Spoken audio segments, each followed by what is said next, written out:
We bowl off Mello TV Sports with cricket as the West Indies captain Kieron Pollard says that he has not lost hope in the West Indies qualifying for the semis of the ICC Men's T20 World Cup. West Indies, the defending champions, lost their first two games to England and South Africa respectively, while the men of maroon and gold are in danger of an early exit. They play Bangladesh on Friday at 5 a.m. Jamaica time. Meanwhile, England recorded their second straight win of the World Cup with an 8-wicket victory over Bangladesh today in Abu Dhabi. After winning the toss and electing to bat first, Bangladesh posted 129 for 9 from their allotted 20 overs, with Mushfiqur Rahim top scoring with 29 runs and Nasoom Ahmed unbeaten on 19. Tymon Mills 3 for 27, Liam Livingstone 2 for 15, and Moeen Ali 2 for 18 were the pick of the England bowlers. England were able to reach their target of 126 for 2 with 5.5 overs to spare. Jason Roy top scored with 61 from 38 deliveries, smashing 5 fours and 3 sixes with a man of the match performance. Other results saw Pakistan defeating New Zealand by 5 wickets in 18.4 overs and Namibia getting by Scotland with 5 balls to spare. We kick it over to football news now. Jamaica's senior reggae boys will again play behind closed doors when they face the United States at home in the November World Cup qualifier at the National Stadium. The government has decided that given the delicate stage of managing the COVID-19 pandemic, as well as the extensive logistical inputs needed to ensure that only vaccinated persons enter the venue, it is not practical to give the green light for fans to be in attendance at the game on November 16.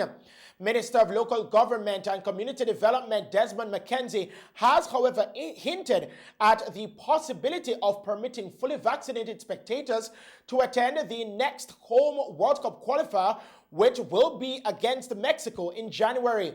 Jamaica currently sits 6th in the 8-team CONCACAF final round of World Cup qualifying for the Qatar 2022 World Cup Finals. The Reggae Boys have 5 points from 1 win, 2 losses, and 3 draws. The United States are second with 11 points. They beat Jamaica 2-0 on October 7. Still on U.S. soccer, the United States women's national team legend Carly Lloyd signed off on her international career in emphatic style last night with a 6-0 friendly win over South Korea. Lloyd is hanging up the boots after a decorated career that includes 2 World Cup titles and a pair of Olympic gold medals.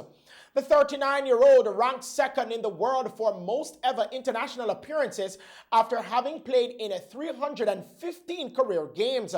She has scored 134 goals with the United States, third most in the history of the women's team. She became the first American to score in 4 different Olympics, and her 10 total goals in the event sets a record new amongst U.S. players. Still on football, there will be a new holder of the Carabao Cup. This after Manchester City were knocked out of the tournament by West Ham United on penalties. The Hammers were a perfect 5 of 5 from the penalty spot to advance, while Phil Foden missed his penalty for City.